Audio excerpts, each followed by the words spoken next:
Hi, welcome to Portrait of Hope once again. And today is really, really amazing. The guest today is vibrant, energetic, full of laughter, full of cheer, and he's a Reverend Bantu. He comes all the way from a place called Chakama, all the way in Kilifi, next to Shakahola. He works with children. He does so many things. I've encountered him in so many spaces, and I feel like he's just a ball of energy. And I can't wait for you to know his story as well as I know where he gets all this energy from. Rev, how are you? Very, very fine. I've really tried to get you onto this bench for such a long time. Well, siko busy, yo. Yeah, but it's amazing to be here. Yeah, it's really good to see you. Sure, and you're doing amazing work. Really? I've watched all your previous videos and they're amazing. And actually, I was waiting to come. And this is it. Yeah. And I like the ambience. Wow. Yeah. It's very good, and we hope entrepreneurs can be hanging out here. Please. Often, anytime. So you're welcome. It's so inspirational. Yeah. Like I stepped there and I felt like my mind has been opened. Actually, when you come, you can finish your book from here. You who's been writing for 10 years. By the way, why have you been writing your book for 10 years? Life happens.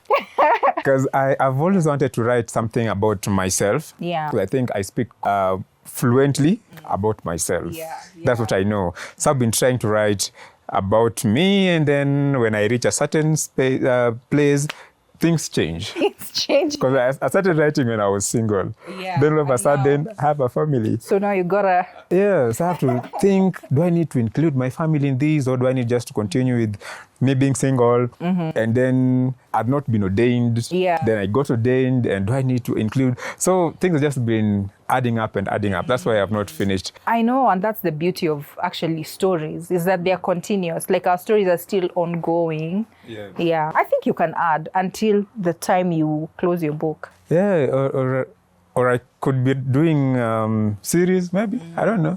Oh, yeah. But I think this year I should. I'm excited. So what should we anticipate? Like, what is the snippet? What is that moment you reach in the middle of the book? You're either crying or laughing so hard and you can't believe this happened in my life. Can I really point a certain really? Yeah. My thoughts are so random. Yeah. I really can't think of any at the moment. I'd be very honest. Maybe let's say, what was your turning point? How did you always want to be a pastor, a reverend, or how did that come about? I've always loved church. Yeah.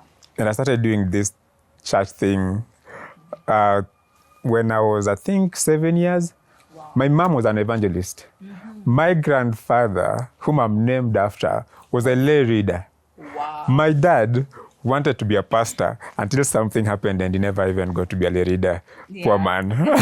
But I got to become one. I think he's proud of me. Yeah. But he also has a problem with it because I refuse to be employed or to work for the Anglican Church as much as I'm ordained. Yeah. So from 7 years, Mom would wake us up early in the morning, and it seemed like the people who are employed actually to make the church look nice. She would wake us up.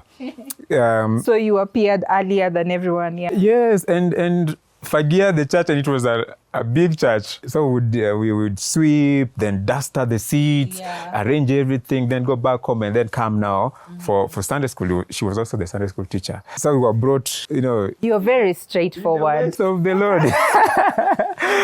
Do you mean, because they always said that the pastor's children sometimes deviated. Did you ever have a moment where you deviated? And what brought you back to Jesus? I did. Now, 7 years introducing the church. 8 years got born again. At 8 years? Yeah. Did you know what that is? Somehow, my story is very funny, how I became born again. I'm the fourth born or the fifth born after girls. And I think everybody in our family, when you started knowing something, you found everybody saying, praise the Lord. And you just get into the mix. Yeah, and I remember one day I was with my mom, and I greeted my mom, praise the Lord. And she was like, why are you using that greeting and you're not born again? Like, okay. So this greeting is actually for a certain kind of people. Yeah. And it got me thinking, And then one of the nights, we would have devotions every night. And it was very strategic. Before you eat, like you finish devotion, then you eat. So when you come to take devotion, that means you don't want to eat. So we would be on the table. So your stomach is rumbling. Yeah, and you just need to finish this thing you eat. So one of those days, my mom preached about the story of the dry bones in the valley. That story, Ezekiel praying to dry bones in the valley, and they became an army. And then at that particular moment, our family was going through a hard time. It was hard financially, it was hard emotionally, especially for my mom, because there were marital issues between my mom and my dad. And so she preached from a point of, I think, heart. And she was like, at this particular moment, we are like dry bones, and it's God who is giving us the strength. It's God who is, making us still walk and providing for our needs. And it touched me, and she said that this can only happen to people who are born again. And then here, I was the only person who was not born again. So people were winning, and I was not going to win. And in my mind, I was like, there are also people in primary school that wamekuwa kinisumbua. So if I get born again, then I chopper. So I told my mom, why not pray for me, I get born again. Yeah. So I was prayed for, I got born again. I started attending East African Revival, aka Tukutendereza. Yes. And these guys, Tukutendereza was the concerts, the outdoor crusades. No, it's a fellowship of people who are born again. We have two kinds of fellowships. The Tukutendereza and the Tembea. So this Tembea na Yesu. So you get those groups. But these are simply fellowship of people who are born again, where you meet every week and you confess your sins. So I joined these people, and they had rules. Why? Like you can't walk in a vest, huwezi vaa short. Was it like Legio Maria? No, it's not Legio Maria. Actually, the East African Revival started in Rwanda, and it involves any church, the PCA, the Anglican, even the Catholics that are seriously born again. Yes, a consortium of people who love the Lord and are going to heaven. So I became part of it, but the rules was too harsh. And I'm in primary. And you're in primary. So I told my mama to help with this thing. And of course, at that level, a lot is happening. So my mom is not even keen on us now because of this church thing. So I ended up getting into a lot of things. I smoked my first cigarette and bangi. After being born again, I think in class 3. Class 3, yes. I had a friend who was, I think, 15 years in class 3. And he knew so much. Where was this you were growing up that you even had access to these things? A place called Madungu. You don't know that place that you can't even pronounce. It's called Madungu. That is deep. In Ugunja constituency, Ugunja sub-county. Ushago, there's everything. And nobody cares, nobody thinks that you can do those things. So I did stuff, and then I rededicated my life afresh when now I was in high school. Was it closer to KCSE? Closer to exams? I know you're asking that. I know why you think that. Some people get born again so that they can pass KCSE. Mine was different. Mine, it's very funny that, all this time I was still busy serving in church. I actually preached also. My first sermon I preached when I was 9. Wow. Yeah. To the whole church? Yeah. And somebody got born again. What did you preach? Don't even remember. But I know. But you remember the feeling, what it was like? It was a Sunday school week. Then after that week, we were supposed to preach, and I was the one who was chosen. And I remember I preached for 8 minutes. That was something, I know. 8 minutes and somebody got born again. So I was doing all this, but inside me I was like, no, am I really born again? Because I was doing a lot of things that were not right. Then now when it came to high school, I left Madungu now, came to Nairobi and joined Jamhuri. Oh, you were in Jamhuri? Jamhuri. Were you in the fight? So I joined Jamhuri, and then, I don't know, Mwakazi? I know Mwakazi. Only Johnson Mwakazi. Yes. Johnson Mwakazi was in my school. And Johnson Mwakazi was our prefect. Now what happened when you join Jamhuri, Form 1 and Form 2, you don't have a prefect. You're given a prefect from 3 and Form 4.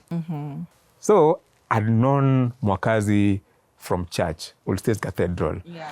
And he joined All Saints Cathedral when I was already a veteran at the cathedral. Yeah. So I saw him, how he was. I knew everything about him.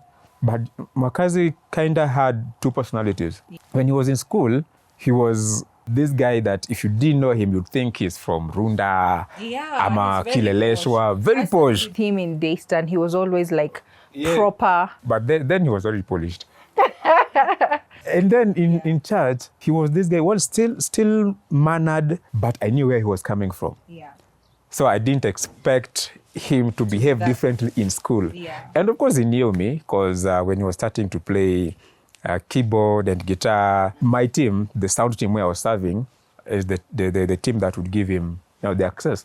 And so he would come and like, boys, with that amazing manly, and then he would lecture us, and some people would laugh. When he lectures you people? Yeah. And so that day he came and said, I know there's some people that laugh when I talk. Yeah.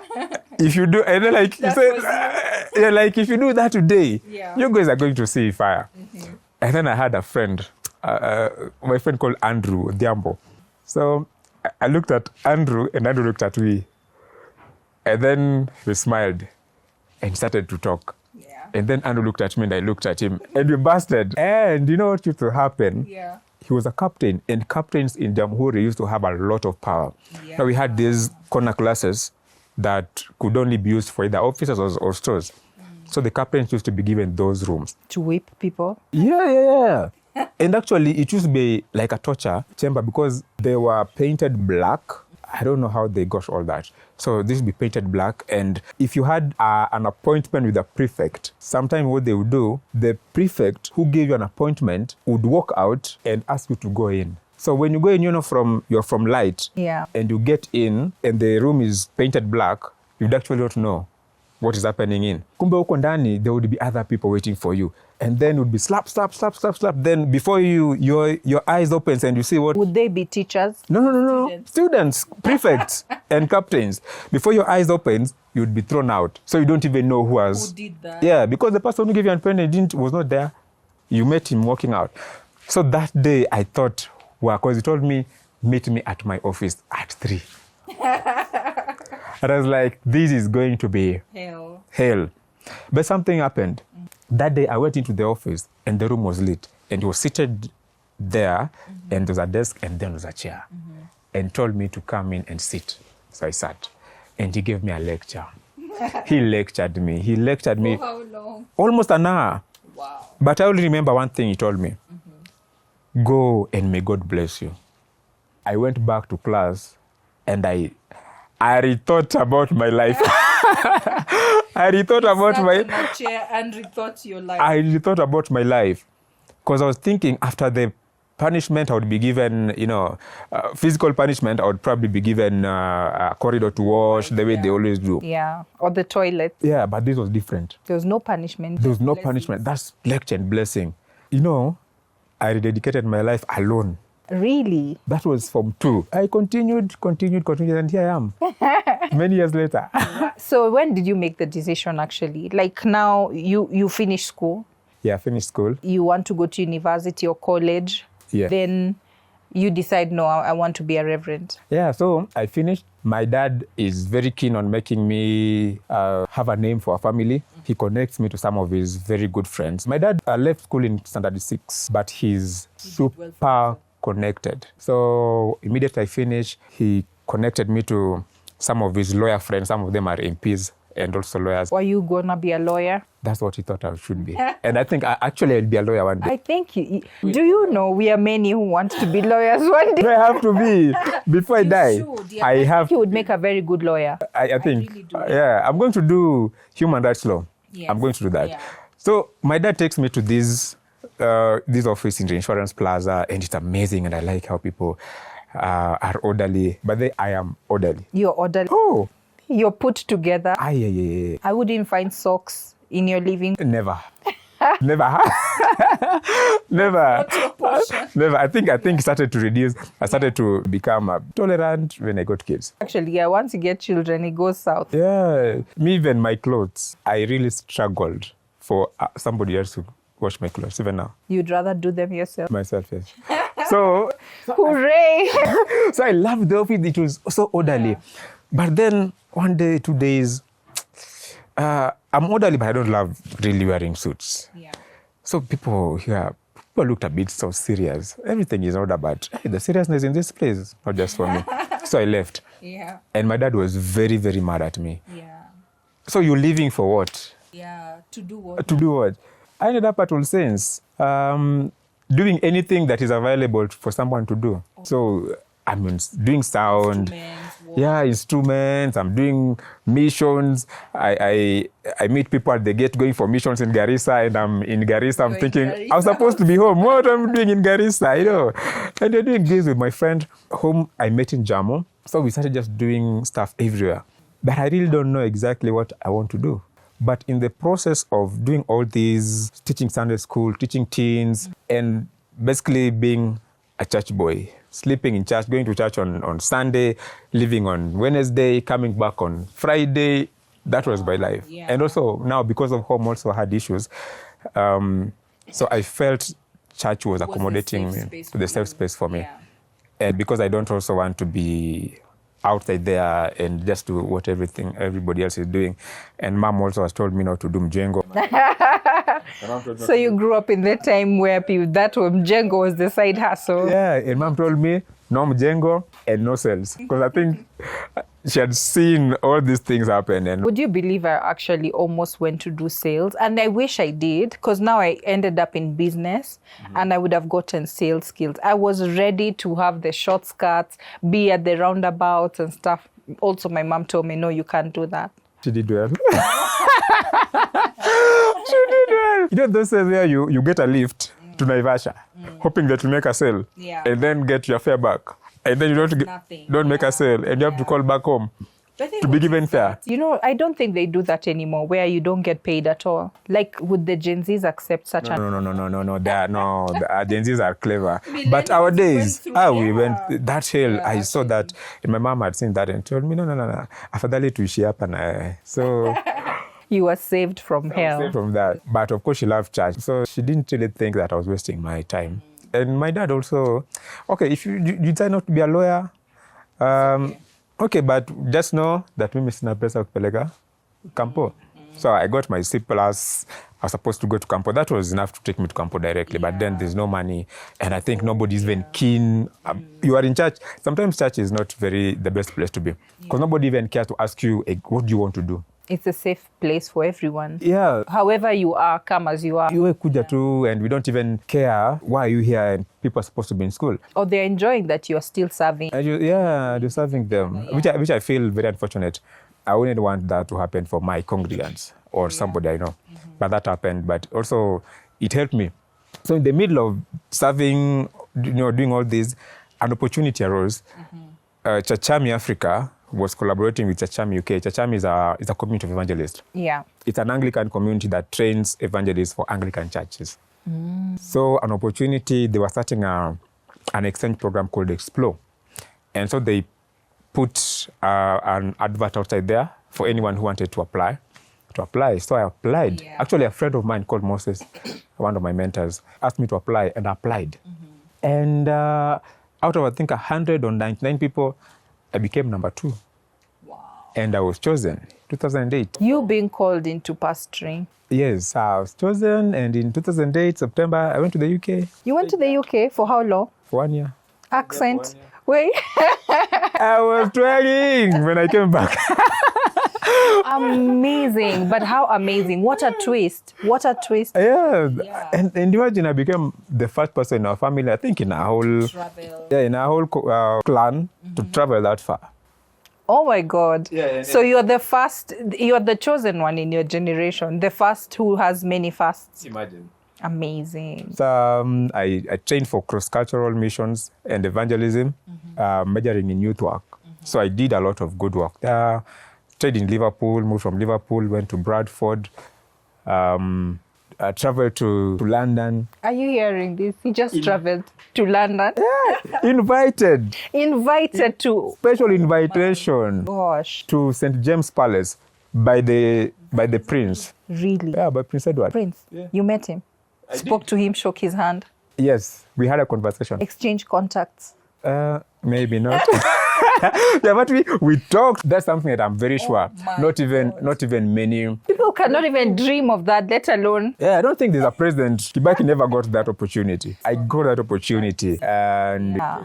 But you know what I'm getting out of that? That you're just in church serving. You're going day by day. Because if that situation, there are many young people who would have gone left. exactly. And you know left what I'm talking about, like really gone left. Sure. But you are in just this safe space, serving, and look what finds you. Amazing. Yeah, amazing. So I stayed in London, traveled Manchester. Yeah, I did have fun. So A good time. I had a good time. Yeah. But also got depressed. Seriously depressed, yeah. Why? What is depressing about being in the UK?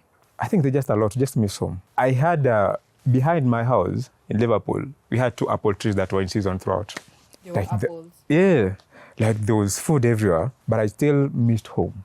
I still miss the community home back here. Sense of Africa. The sense of Africa, the weather, there's just a lot that I missed about home. And when I moved to Bradford, I found myself even missing home more. Though I was doing a lot of stuff. I was serving, people were loving me, every place I went. There was favor. Yeah, there was favor.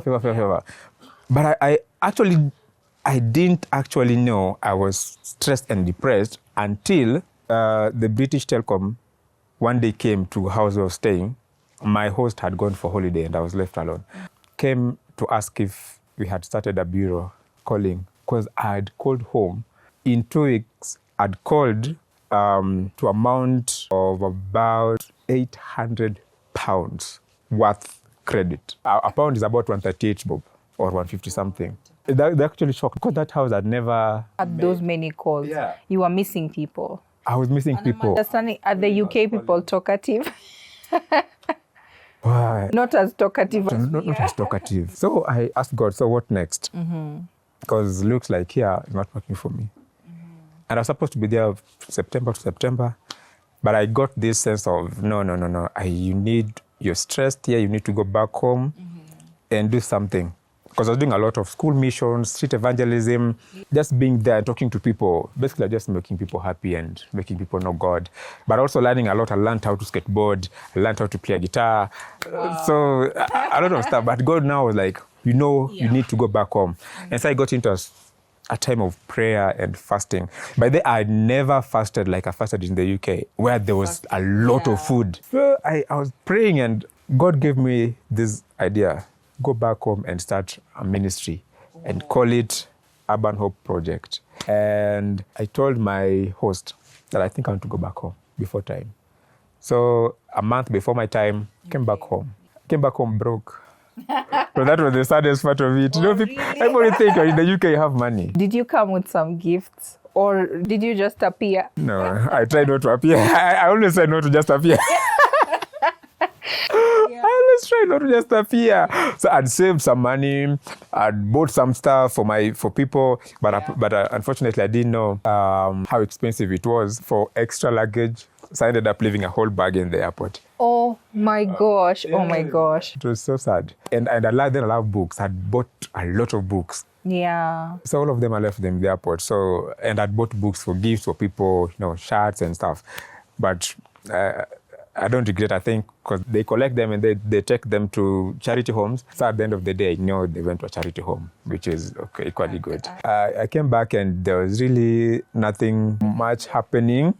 Things have changed. The cathedral that I left. The things you missed are not what they are. Exactly. Like within that 1 year, things changed so much. Friends have moved on. That was even the hardest part of it, because I'm thinking probably I would just have remained in the UK because I'd made some friends there. Because there's nobody. But when I came with that idea. I want to learn. I want to study. I want to do all this. And one of my pastors got me into the system within the cathedral as a volunteer. And I helped with youth and teens for almost 2 years as a volunteer. Coordinator. And at the same time, I went back to school. I went to Carlisle College, which is along Jogoo Road.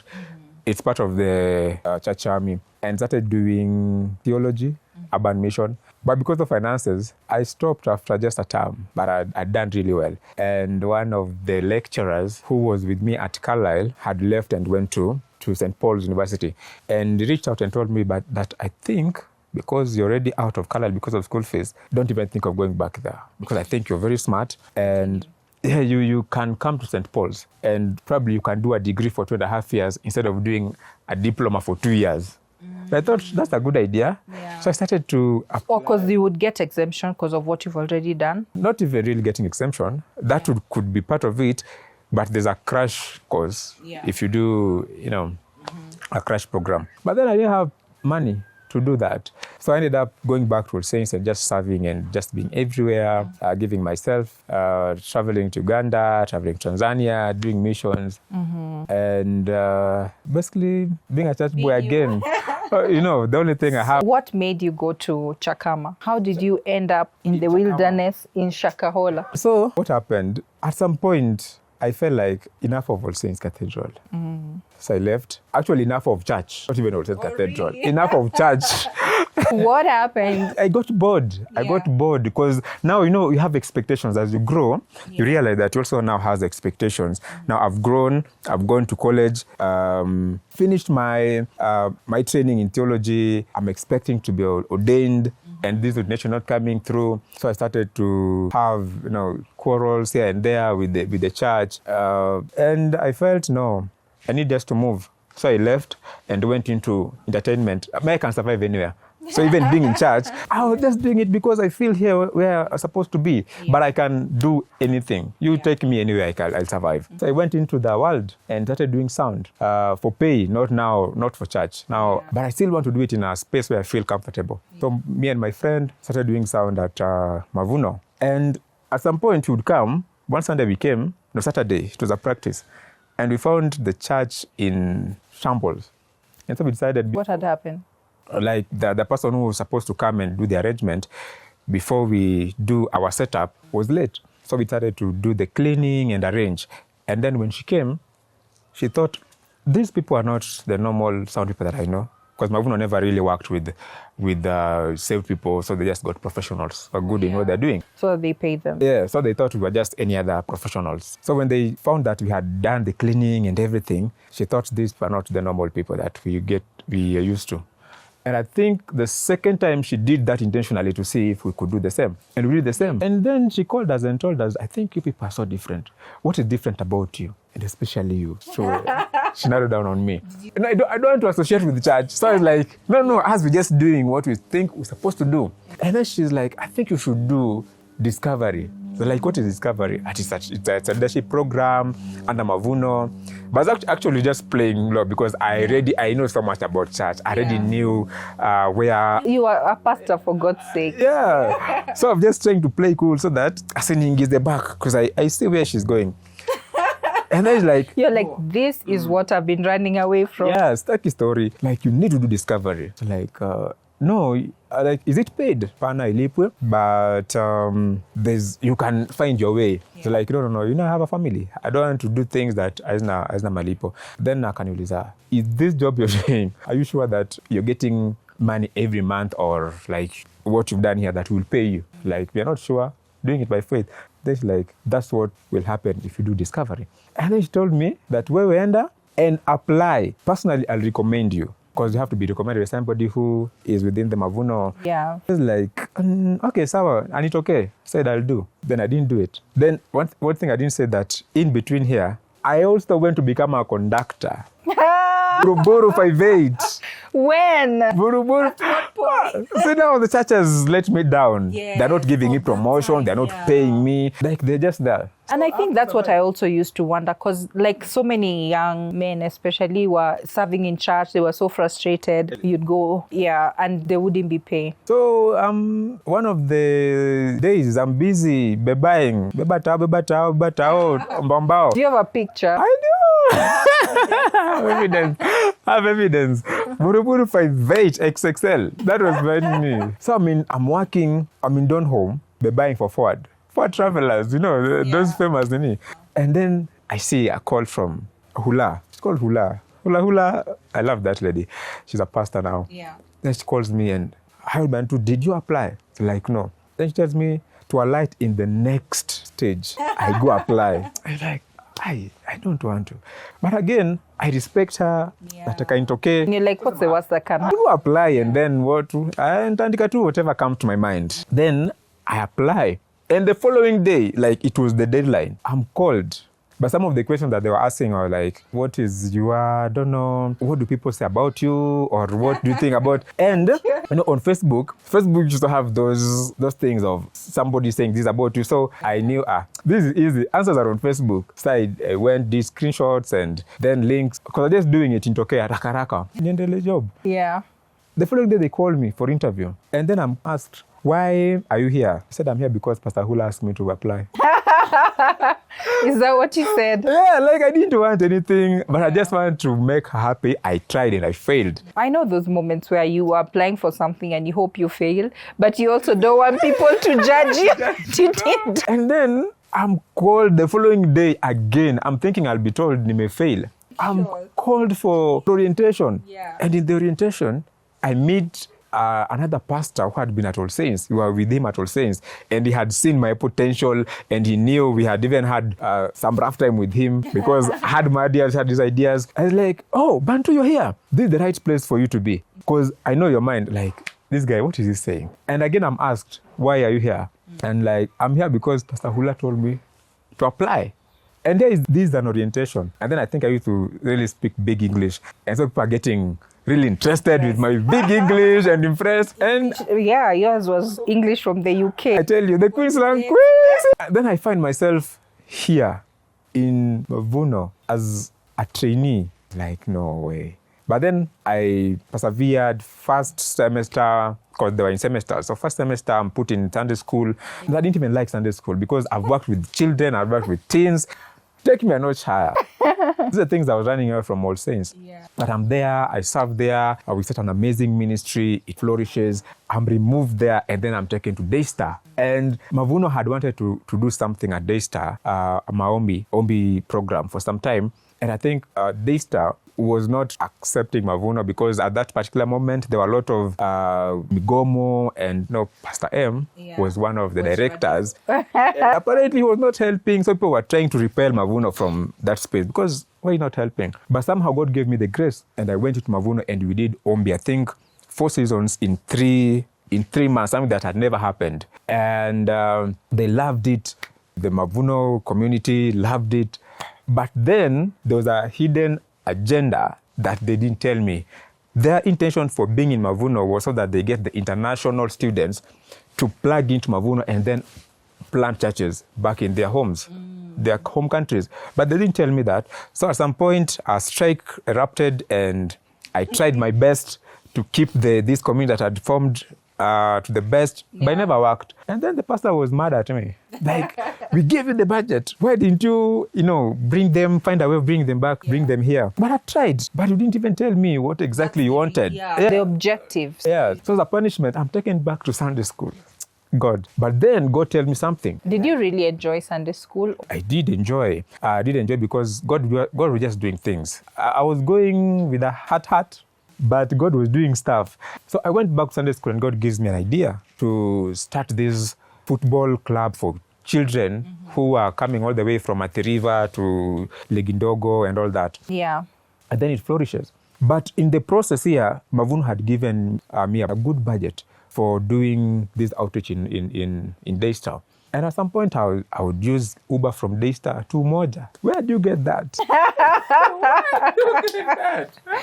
How often were you doing these rides? 3 days. 3 days. You're just Ubering and you're... I know, but I know though, some leagues, they are not for walking. I tell you. And so God tells me, you're getting comfortable. That's the reason why I had to disrupt all this. You're getting comfortable. I want you to go to Kilifi. How did you get that revelation? See the way we're talking? Yeah. That's how I speak to God. So I'll put God down and tell God, so I'm frustrated. I started running, I ran away from church, you got me back. So I'm here again frustrated. What exactly? Yeah, what exactly? And God was like, no, I want you to go. I'm giving you something bigger than what you're thinking. So I need you to go to Kilifi.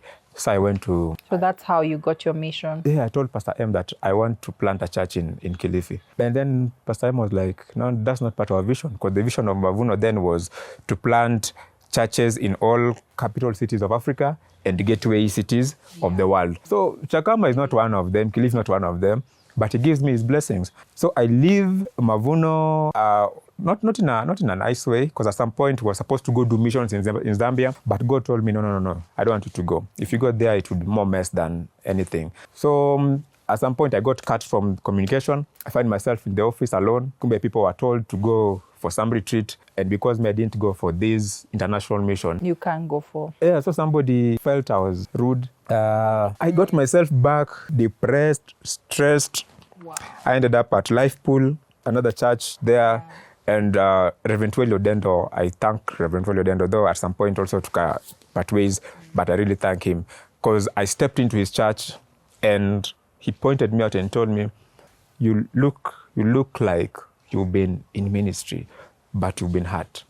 See me in my office. Yeah. And I thought, yeah, he saw that. He saw a broken man and he called me into his office and we talked. And I shared with him the vision that I'd seen when I was at Mavuno. And then he told me that one of my friends is going for mission in Kilifi. I want to go with him. So he told this friend of his, we went. And he knows very well that I'm going to remain there. I don't have money, I don't have anything. But he organizes for a one-way ticket to Malindi. So I'm in Malindi, 4 days, the mission is in Meisha. People are supposed to come back, and me, I don't have fare. I don't know how I'm going to remain there. And Pastor Will is not picking phone. He calls me at 2 a.m. I'm asleep. I'm in Malindi. We are doing missions. And then in the evening, we are going for swimming. And you know how you can swim and get tired. So when you come back, you're sleeping. And then he sends me a message, tells me, you went for mission or you went to sleep. I'm like, you guy, you calling us true. You should be praying. I like, so I'm there, people are coming back. Yeah. And I'm alone. Nisha sent watu, takmido wamepanda, they're coming back, and I'm alone at 7 kwa stage. I can't remain in that church that had hosted us because they're hosting another team. And I'm not even sure of this calling, so I can't even tell this pastor that I'm remaining here because God has given me a calling to remain here. So I'm actually doing scouting. And God sent someone from Nyali. I'd done interview sometime about 4 or 5 Some random person calls you. Yeah, I'd done interview Nyali and left my contact with somebody. And then this guy called me and told me, hey, Bantu, niaje, I saw you in Malindi. What's up? We shot Nairobi.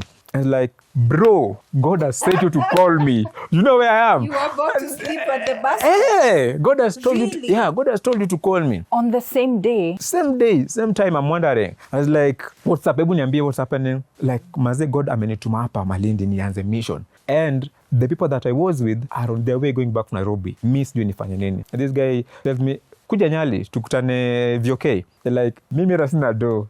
Like, he sends me money. And I go to his house that night. And I ended up staying at his place for almost 2 months. Now he's connecting me with... This is random. It's random. Now he connects me with a professor from Pwani University because I've told him, God has sent me to Kilifi. Now he's connecting me with somebody. They are really such good people. Yeah. And then God just connecting people. And I stayed there until he was about to get married. And then I had now to find my way back to Nairobi, because now he's having other people to host. But also, in the middle of now being here, Pastor Weli sent somebody to call me and ask me to attend a meeting that they were having. I think, what do you call? They were praying for people that they were sending for missions. Remember, he's not been talking with me for 2 months because I was sleeping.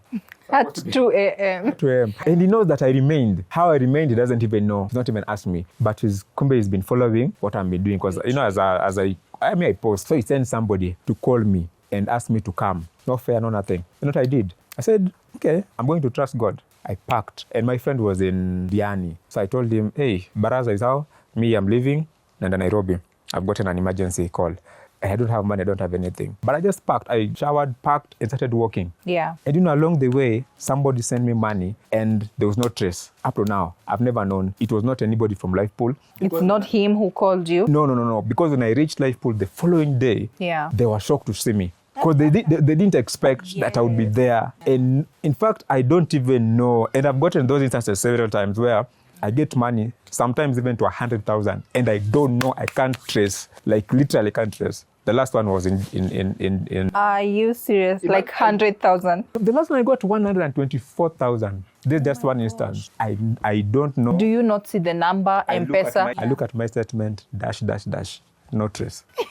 And that day, I got fare to come to Nairobi. I've never known who sent that money. So he thought, Msesi ako really committed. So he anoints me and then now releases me officially to now go plant Life Pool Church. But then in the process of us doing this, a call comes. My bishop asked me to meet him. We discuss about ordination. Around the same time? Around the same time. This time I've gone through theology school, but I've not been ordained. So 2018, now my bishop, then he was not, but he was my principal at Carlisle. So he's also been following what I'm doing. Yeah. So he calls me and so we talk and we agree that he's going to ordain me. So I come back and tell Lifepool that I've gotten this opportunity to get ordained. Would you mind me getting ordained? And the bishop was like, whose allegiance are you going to? Yetu ama the Anglican Church. And I said, even Mavuno where I was, there were Anglican priests there, but serving in Mavuno. So mine, I'm going to get ordained because this is an empowerment. It opens doors. So it's going to open doors for us even to do more. But they were not convinced. So he tells me, we wait. There was money for church planting, but I'm not being considered. Yeah. I'm just saying this money being used for other people.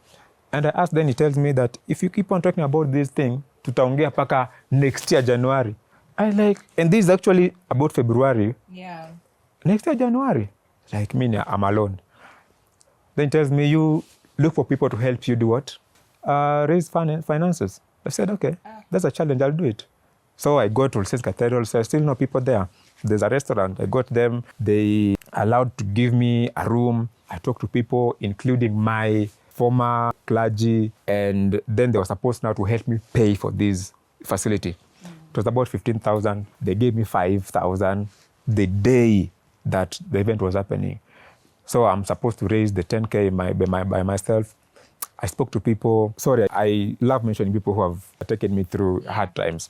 One Kenaringo. I know Kenaringo. Yeah, an amazing man. Kenaringo comes, but he was rushing somewhere, but tells me, bro, I believe in what you're doing and in your call.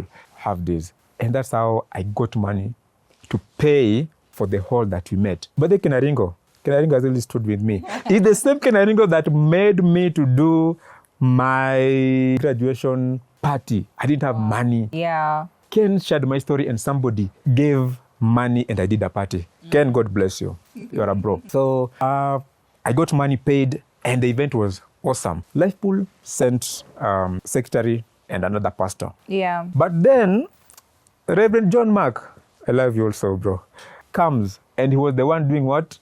Doing the devotion. Yeah. And he tells me, Bantu, you're our son. Here's a lectionary. Lectionary is a book that contains all the readings and everything that throughout the year. Tell me you're our son.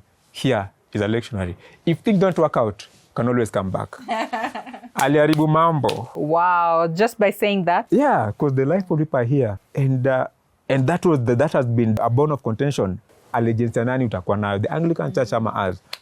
And that's the last time me and Lifepool ever. Oh my gosh. Because I would think it's the same church. No. There's difference. Oh, there's always differences. So I got myself again back. Now I have a collar.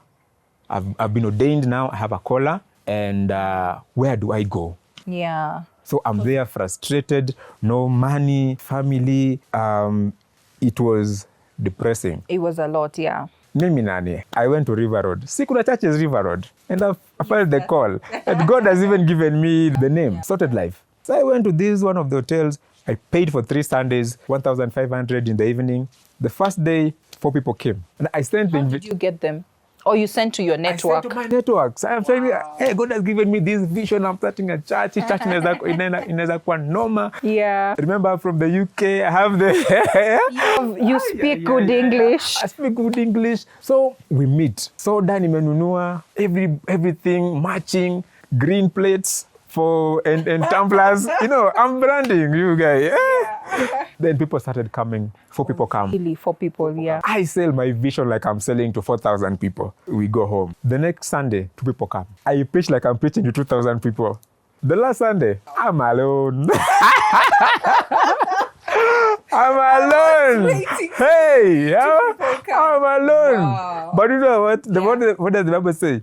Where 2 or 3 are gathered. But you were gathered by you. Me, myself, and I, plus the Holy Spirit. God is 3. Yeah, God the Father, God the Son, the Holy Spirit. So we're actually 4. yeah. So what do? I pray and I bust the devils in that room.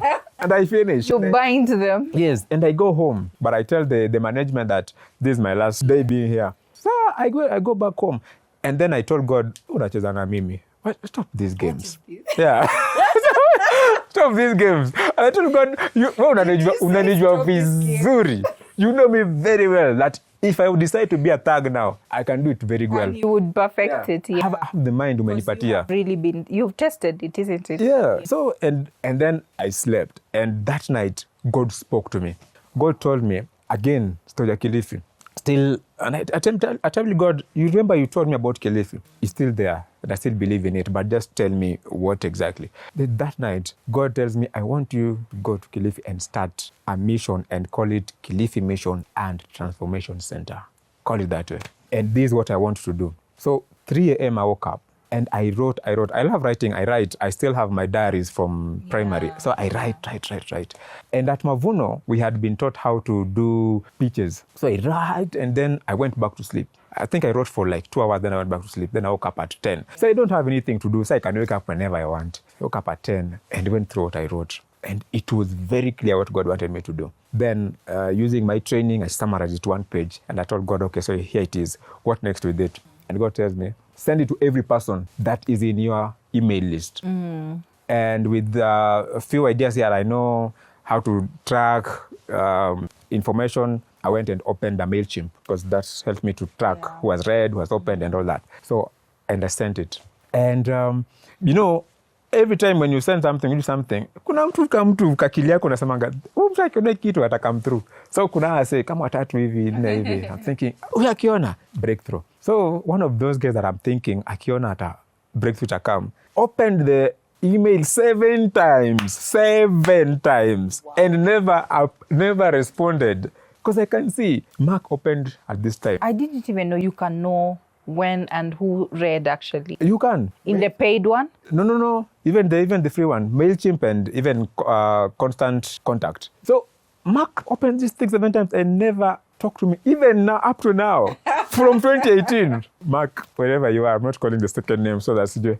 Then another person also called. Other people that I thought were very close to me, unsubscribed. Yeah. And then there's this family that I'd met about the last time we talked was, I think, in 2015, and now this is 2018. They opened it twice. That's the answer. It's the answer. Yeah, so I got the call from this couple. Mm-hmm. They're actually a missionary couple. They were in Nairobi, then they moved to the US. Mm-hmm. And they bought this land in Chakama through a friend. So they've never even been there. Yeah. By that time, they're talking to me. I'm like, yeah, that's what I've been waiting for. And then they asked me if I can go and check it out. So in my mind, then they tell me Chakama settlement scheme. So in my mind, I translated the Chakama settlement scheme as an estate. Yeah. And I've been at Mavuno. And Mavuno is all surrounded by Great Wall, I don't know, Lapand, blah, blah, all these estates. I was like, God, now you are talking. From Mavuno, from Nairobi, naenda coast. And I know coast na kuanga na tushago. Wanaenda kujua a city pastor has arrived. Mimi huyo, I went to Chakama, and then I'm received by this friend of theirs. And she receives me in her posh home next to the beach. I was like, God, nimefika. So I was like, but this is what you've been doing. And then I sleep. And the following day, she didn't wake me up. She tells me, when I woke up, she tells me that ume oversleep. Where we are going, gari zimeisha. What do you mean? I was like, okay, sawa tu. So, but she says, but don't worry, Ntaku, I'll drive you there. So we got into her car and we started driving. You're leaving Malindi, we are going. Tunachatao, we are getting into Ushago. And in my mind, I'm telling myself, it's further. So I'm telling myself, when you are going to Kisumu, we pass Wayaki Way and then we go into Maimahiu Kunatu, Bush. So we're going to come out in Kisumu, which is another town. So we're going to Chakamabia town. Wapi. We go. 1 hour down the line, she stops somewhere. The Shada GPS gadget. Like, teet. Then we stop. I was like, Bantu, here is your land. Here is your place. Like, I'm looking where we've come from, there's nothing. I'm looking where we're going, there's nothing, just us on the road. As both sides are forest. Where will the people come from? I'm like, what the heck? Like, Pamela, do you know? I asked her, do you know? Well, told I'm a pastor. I was like, what is this? What is this? Told I'm a pastor? I was like, yeah. But wapi watu? It's literally in the middle of nowhere. That's the first day I realized, I understood where middle of nowhere is. Like, where are people? And then she tells me that, what wako tu? Ukiwataka utapata tu. And then, I've not come out of the car. How she has come out? I'm thinking she's joking. I'm like, wait, talker, we are here. So I come out. Then we cross the road. And then, second beep from her GPS. And she tells me, this is your first beacon. In my whole years of living, I've never had something called a beacon. Oh, really? I don't even know what is that. So like... But you were still in your 20s, weren't you? No, that's 2018. Oh, yeah. Okay. 2018, I'm not in my 20s. So like, beacon, it tells me like beacon is a mark of your land. Then, okay, that's the first beacon. We walk. Through the forest. Tunadakizo mamiba, nini. I'm praying, God, then this is what you're doing. We go.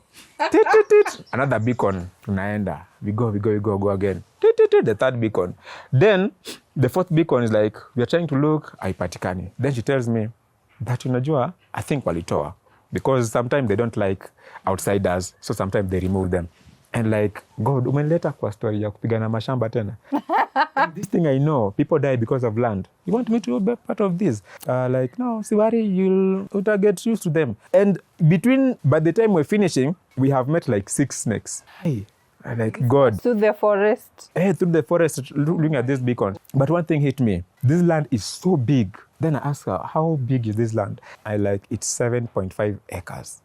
God. So this is the reason you are telling me Kilifi Mission and Transformation Center. Me, I thought I was coming to build a church. A church, I just need a room. Yeah. You're giving me all this. This is amazing. But I know I'm not convinced. So I'm like, I'm going to write a report that this is not what I was expecting. Maybe round 2. But something happens. I went back to the house, rethinking my life again. This is another time I'm rethinking my life. I've rethought my life. So... All this while are you thinking, I should have stayed in the UK? Hey, I should have stayed in the UK. Or just persevered at the cathedral. So I'm walking along the beach, thinking, but then fell asleep. When I came to sleep and I slept. And then God woke me up at 3 again to write a report to these people. And I wrote and sent them. And then in the following day, at around 10 when I woke up again, I went through what I wrote. Do you know, I wrote all the good things. Like, it was not me. Yeah, it was not me writing. Paka, I told them how I'm ready to move there. That was not what I wanted to write. In my mind, this was off. But God just decided that I write all the good things. And then we're like, that's amazing. So when are you going to move there? Nishadi Choma says that Asema, I didn't mean to write that. Because the man in me also don't want to admit that I'm weak. So I'm going. So I come back to Nairobi. I'm heartbroken, but I've committed. And then I feel God telling me, you need to move in 2 weeks. You need to move. Yeah, no sooner. You move. So at some point, I'm working. At this particular moment, I had gotten a job at CTN TV. So I'm actually a presenter. I'm a TV presenter together with the movie. I'm helping Bovi to co-host a program called Johari, which people thought was my program because my daughter is called Johari. And you can't a slide. I was not telling them about my program. So I'm riding here and I'm thinking, I'm coming back to fame also. And then God is disrupting this. I'm in the spotlight. Yeah. And so I have to, I'm like, God, usually, is it you? I must just kia vizuri. Yeah, I'm leaving this to go to where? Like... Hey, do you know, and I had a conversation, do you know I'm a reverend?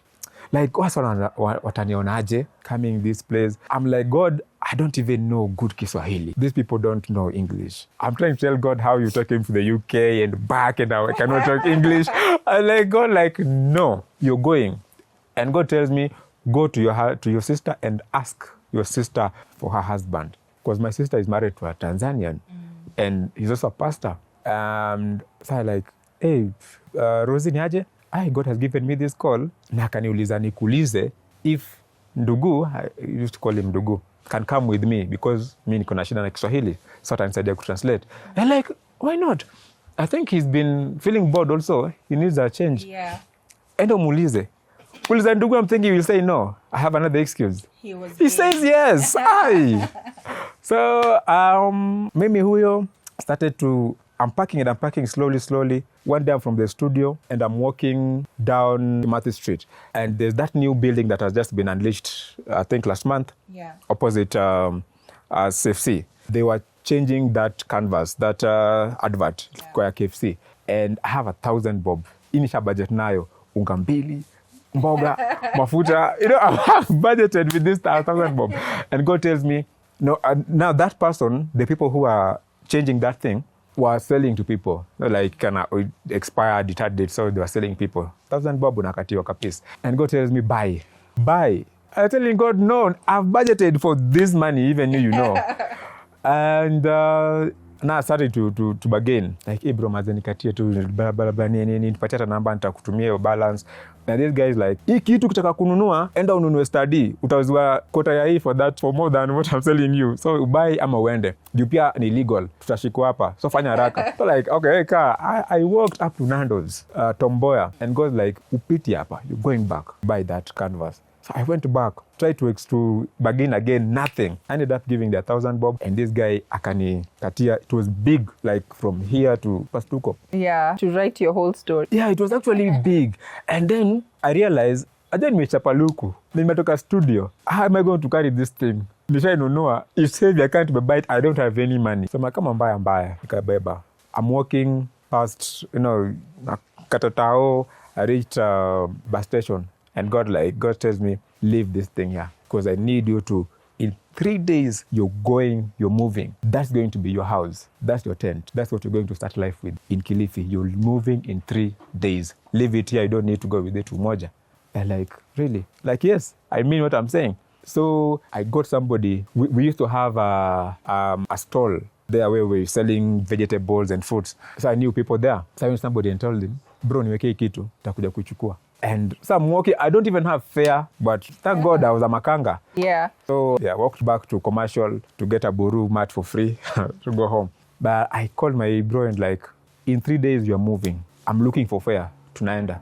And in 3 days... You were moving. Yeah. That's how you started your life. That's how I started my life. How many years back until now? 6 years now. Wow. Amazing.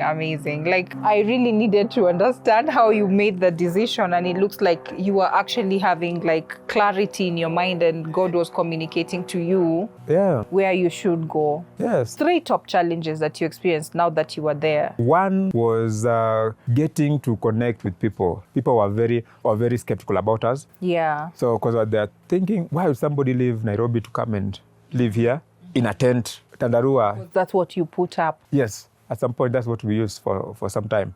So they thought probably we are police. No, being a forest, there was a lot of poaching that was happening. So they thought we were police, so nobody wanted to even sell us stuff. And another challenge was that we didn't have money. We started with nothing. Actually, we reached there with 1,000 shilling, and that 1,000 shilling, we ended up using it the same day because a friend of mine that had hosted me in Kilifi, remember? Yeah. I passed by his home. When I was telling him now, mission in Meivana, he told me to pass by his home now in Mtwapa. Yeah. And then, boys are always boys. Now he's married now, they have a car, a really nice big car. Yeah. He decides to take me to Shakama without telling the wife. And it's a Saturday. The following day is supposed to use the car to Nyali, where they worship. And then he only realizes that he didn't tell the wife that he's taking me to Chakama. When we're ready in Chakama, and on his way back, he runs out of fuel. So Did you eat on the first day of...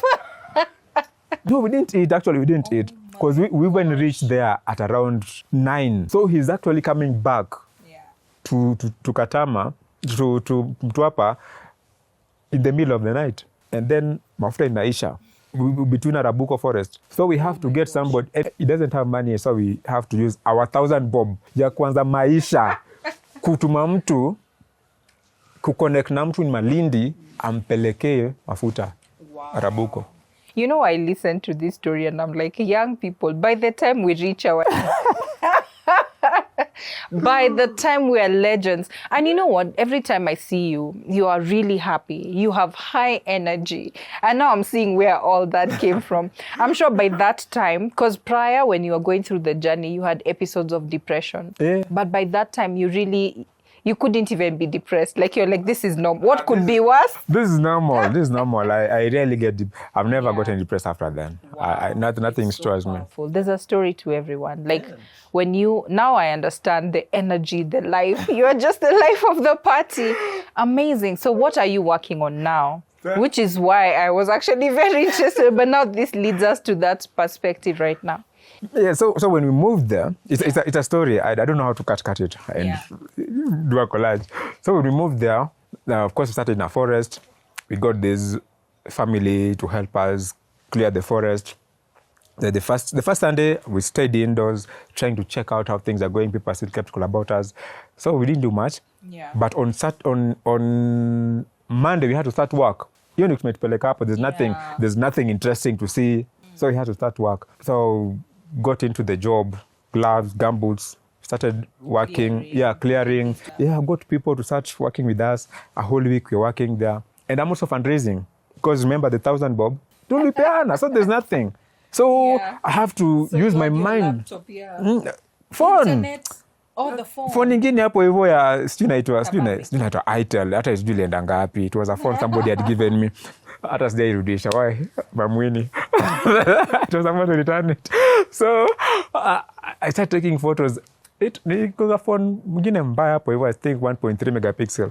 Yeah. Piga photo natumia watu. My God has sent us here and we don't even have food, but we are here working. Started to be proactive. You go to some places wanakulock, but you have to. So those photos help us now start fundraising. And now the people, the owners of the land, now helped us to raise also funds to do clearing. So I'm just supervising, but we are clearing, getting people. The first week we finished. Yeah, we finished the first week, and I was like, no, I need to start a community. How do we do it? So I told the people that we're working with that, you know what? Hii place kuna manyoka, tunatumia panga, tunatumia mashoka na majembe. Now imagine there's nobody ambaye amekuwa hurt. Why don't we on Sunday, because me I don't work, come together and just thank God. So they came, a family of about 9 people plus other 3 people plus some men who are wanavuta bangi. So we came and I made. Less pioneers. I tell you, I made uji and we took uji together. The bangi people wali hepa, they never came back after their break ya kuvuta bangi. No, I didn't even preach. It was just thanking God. Catching up, wow. Second week, we did the same. 26 people came. And that's how we started our church. The second Sunday of being. You're a real missionary, Rev. By December, we had 100 people coming to meet under a tree. Meeting under a tree and stuff. So that canvas now served as, sometimes when it was shiny, we used it as our carpet. We would sit there and do stuff. When it was raining, because sometimes it would rain, we would put it up, like make a sheet. Over. Yeah. Are you serious right now? And that time I'm also tunachimba choo. Tunafanya everything. Like it was work. Then of course now I'm updating things. People Posting, sharing your story. Yeah. And from there we got funding and we put a 72-seater hall. 2020, life happens, COVID hit, people are not going to school. Started a tuition center with by that time now my family has now followed me. They came. Yes, they came, of course. Now you had a house. I have an unfinished house. In the tent. Yes, I have an unfinished house. You had built a house. The unfinished one. Started kidogo. Yeah. So they came and then, and that time, Njeri has refused to follow me to Malindi. So that's your wife. So I'm alone there. Yeah. But somehow she comes and goes back and leaves the kids. And by the time she's coming, I've already adopted 2 children I'm living with. So we start this tuition for these 4 children. And I get one of my youth Yeah. to start teaching them.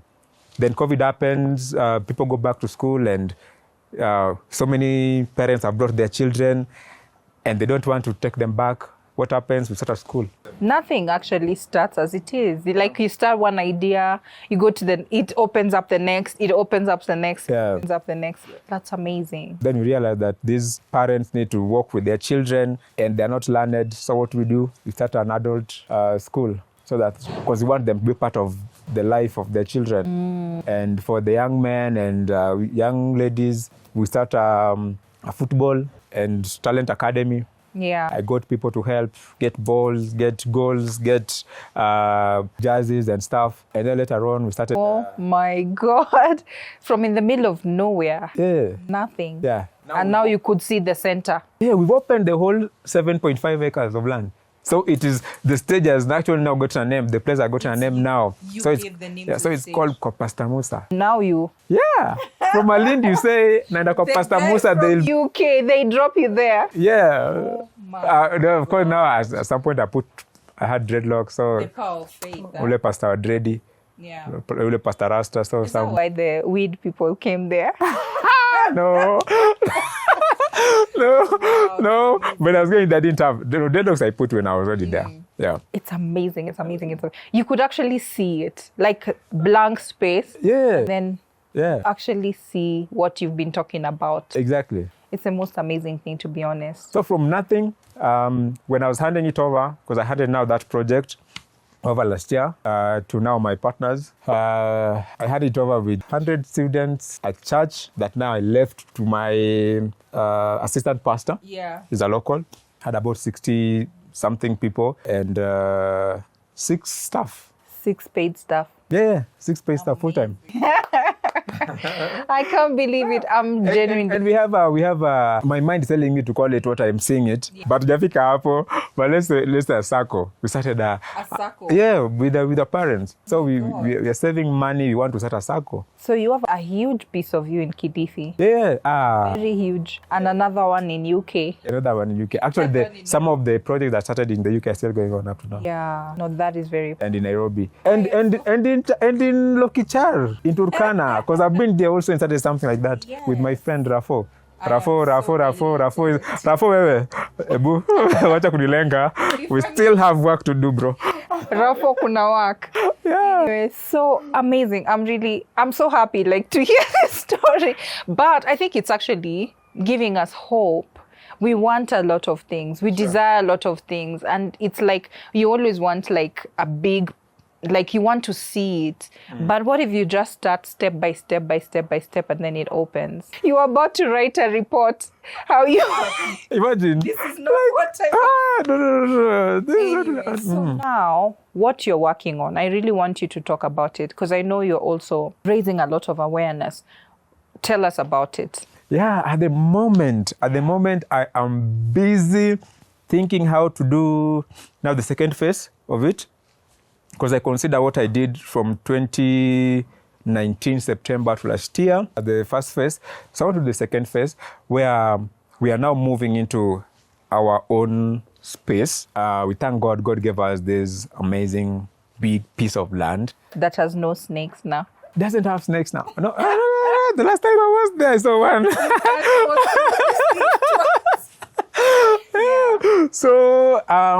So what we are going to put up, what we call a transformation center for posterity and prosperity. It's something that I want to outlive me.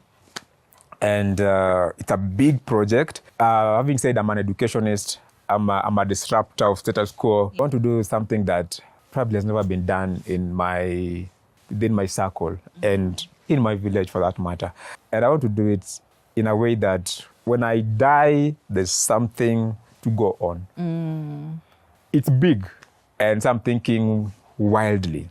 So I'm on a sabbatical leave, creating networks, connections, reviving old friendships so that we come together and do this. I can't do it alone, and it's not about me. What I also didn't mention is that in the first phase, we've been able to educate 16 young people, some from class 7, some from class 8, some from Form 1, all the way to Form 4. And we are also going on with them past that because we want them to be independent. Yeah. So this is something for generations to come and generations that have passed through our hands. And I'm doing something interesting, by the way. Can I say how old I am? People think that I'm young. People, I'm turning 39 in July. 39 years old. Wow. So is it the big 40 that you'll do the birthday for, or 39? No, the 39. I want to do 39. Yeah. I want to do 390 kilometers walk. Wow. From Chakama to Mtitwandei in July. God. Yeah. I thought like you would have a party. No. No. Well, we'll definitely party. We'll definitely party. Yeah. But that walk is very important. Yeah, it's and that very walk, symbolic. it's very symbolic. It's 390 kilometers strong. It's a walkathon. And I want to raise at least 3.9 million. And so I'm calling on friends. Not like this is serious. I'm calling on friends to partner with me. You can partner. You can bring butter. You can come. Give me shoes, comfortable shoes to walk. I'm a moja. I need banks now. I'll be coming to you to help me build the transformation center. Tachukua loan kwenu, so you better support me now. Any building company there, please come. Like, we want to do this together. Partner. Yeah, Mombasa Cement, you people. We see you. We see you. Of course, there's a whole village here called Dream Tribe. You people have to come through. Kula venye mnabaki. You're Yeah. having a lot of money, you guys. Huh? Yeah. Wealthy people. If Dream Tribe don't come through, you're the CEO. Yeah, and Munene also up behind the camera. Like, I'd be happy to contribute. yeah, so please, that's what I'm doing now. And at the end of the day, this transformation center will be a hub that will serve not just Chakama, but the whole of Kilifi County, Kwale, Tana River, Lamu. Like, this will be something different. And we'll have children from playgroup all the way to university and TVET. Everything is going to be, this is going to be a city. I don't know how long it's going to take, but it is something that is in my mind, and we have to realize it. I may die before it is fully realized, but lazima ifike hapo. And I pray I don't die. I don't die in Jesus' name, you know. Yeah. It's gonna happen. I'm so excited. I can see it actually. Yeah, I can really see it. I'm amazed. I'm really inspired. Asante sana. I want to mention something. Allow me. Yeah. But this is off from my story. Yeah. But also I'm part of Yali, and Esther is part of Yali. Actually, that's where we met. That's where we met. Yeah, and we're alums. Esther is an amazing lady. Yeah. Trust me. Did you hear that? She is an amazing lady. Can I repeat again? She's a vibe. Yeah. A ball of energy also. Eh? Yeah. So there's one of us called Douglas Ogutu. Oh yeah. You know Douglas? Vema. I want to treat you Vema. Like Vema, Esther treated me Vema. I love that. So Douglas Ogutu is an amazing musician, writer. Like, he's a super creative. This year, I'm a reader. I read a lot by the way, but this year I decided that I'm going to support Ogutu in his project. He's launching a book in May. A book is called Lead Like the Ants. He's passionate about leadership. Yeah. Yali is about leadership, and so he's writing a book called Lead Like the Ants. I'm preparing you guys. It's an amazing book. You guys look out for it. You've got to get a copy. Yeah, actually, Douglas is vibe. do a pre-order, and we're going to have an amazing launch, exclusive. So you better look out when we are going to send out the invitation and be part of it. Wacha nisi aribu donini. But that's it. Did like the ants. We need that book. So, words of wisdom to your younger self as you part? My younger self, don't give up. Be focused. Be consistent. People may not be appreciating what you're doing now, but they are following you and they want to see how consistent you are. 5 years down the line, somebody that you think have been snobbing you will come and they will surprise you when you realize that they've been actually following what you're doing. And also when you're consistent, it is easier for people to help you because people want to invest in something that has longevity. So if you jump here and there, it will be hard for people to know exactly where to come through in your life. So be consistent, however hard it is. If you believe that that's what God has called you to do, please remain there. And another thing that is very important that I realized late, that if probably I'd realized earlier, I would have been even far, is the importance of having mentors.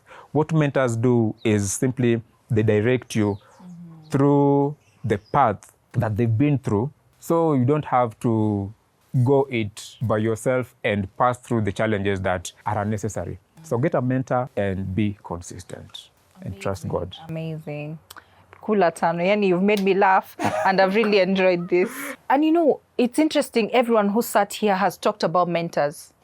Yeah, everyone has talked about mentors. Interesting. It must be true. It is. I'm challenged. Thank you so much. Like Reverend, I told you he's a bundle of joy. And who has such a story? Who has such a great story. I've really enjoyed this. And we've learned a lot. Like looking back, and what really inspires me a lot is it's actually a journey of close to 20 years. Can you imagine? Yeah. Looking back 20 years and you're able to narrate all these stories and just reach 39 and even launch an even bigger project without giving up, without saying I'm stopping, just continuous effort after effort with consistency. Isn't that amazing? Thank you for staying with us, watching us until the end. This has been Portraits of Hope, and I've been your host, Esther Nema, and our guest is Reverend Bantu. And I hope that you'll continue to follow his work and this station. Please subscribe to FrameQuest Media, and we look forward to seeing you next time.